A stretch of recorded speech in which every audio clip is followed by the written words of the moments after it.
Hi everyone, State Representative Tracy Ehlert here. Today's quick tip video is going to be about funnel week. In the Iowa legislature, we have two funnels. We just recently went through the first funnel, and so today's video is going to specifically talk about the first funnel. So I'm going to start by sharing my screen.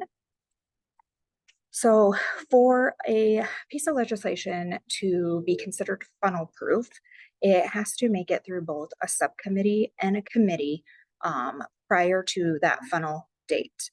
Now, there are some exceptions like Appropriations Committee, Ways and Means Committee. Those bills are funnel proof. So the tip that I'm going to show you does not hold true for every committee, but most of them. So also for those that are unaware, the reason we have funnels is to kind of narrow down our focus of what we're going to prioritize for session, because here in Iowa, legislative session starts the first or second week of January and typically goes through April. So being in session for such a short time, we can't focus on every piece of legislation that comes through. And so we have to figure out which ones are going to be the main priorities of the legislature. So I just picked some random bills, one that I knew didn't make it through funnel and one that did. So we'll start with HF 5. You type in, so backtrack a little bit. You are going to use the Iowa legislative site like we've used in all the other quick tip videos, legis.iowa.gov. So you'll go down to the box that says bills, type in the bill number that maybe you've been watching and wonder if it went through. So like I said, I typed in HF5. It then pulls up this screen. You want to go down to the box that says bill history. Now, some people only look at this box.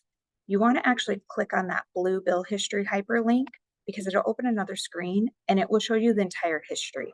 For some bills that have went through multiple processes, that entire bill history doesn't always fit in that little box. So I always recommend opening it so you can look at the whole bill.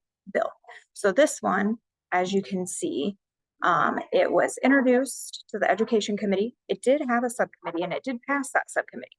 However, it never went any further than the subcommittee. It never went to the full Education Committee. So because it did not pass both the subcommittee and the committee, this particular piece of legislation is no longer active. It did not make it through the funnel and we can't vote on it in its current form for the rest of session. So now let's go and, let's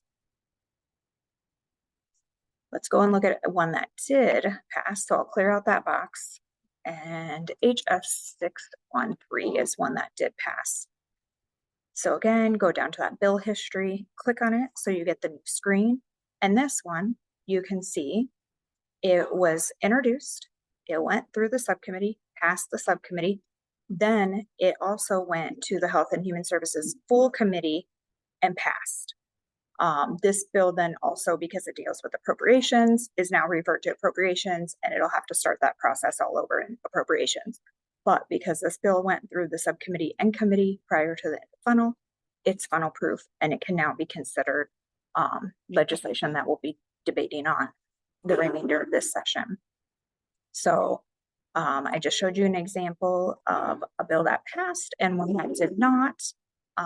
Again, remember there are some exceptions like appropriations and ways and means bills, but that's an easy, quick way that you can see if the piece of legislation that you've been monitoring made it through the funnel or not.